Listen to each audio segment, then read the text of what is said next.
Today we're going to be talking about the NAV 750.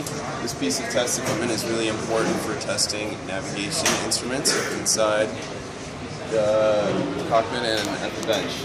So what this equipment does is essentially simulate navigation information and feed it via coax into your radio and instrument in order to test your instrument's capabilities.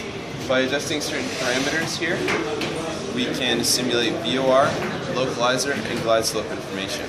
So first I'm going to run through the VOR. By selecting a VOR frequency, which is even spacing between 108 and 118, and selecting it on the radio, we will display the VOR information. And as you can see, when I adjust the bearing on the NAV 750, we'll see a deflection here in the VOR. Furthermore, this instrument also shows to and from information, indicating relative position of the aircraft to the VOR station. We can change and adjust that via the switch here. Now, in addition to VOR, we can test localizer and glide slope.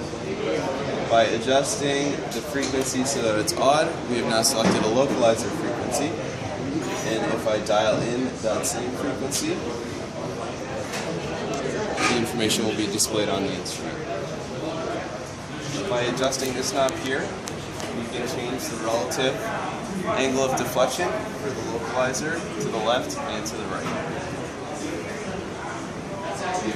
The amount of deflection is registered here in the deviation bar and is indicated by each deviation dot. By changing this switch from localizer to glide slope, we can test the glide slope information. Now, in order to indicate this, we need to switch the input bar here.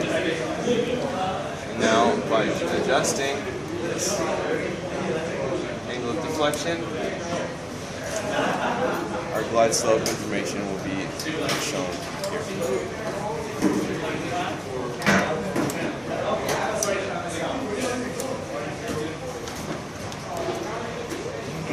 Crack the door open here. Okay, so here I will demonstrate how to do a VOR receiver and converter test.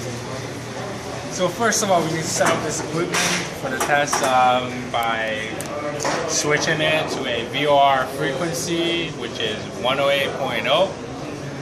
As well,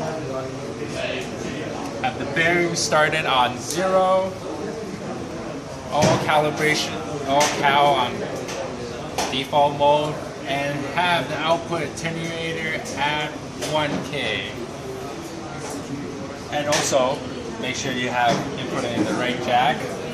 Since we're testing a VOR, we need to put in the nav antenna in this case. Switch the radio to the same frequencies, which is 108.0. So, we have bearing on 0. Well, for demonstration purposes, I won't have the KI209 here set on the same thing to demonstrate a deflection. So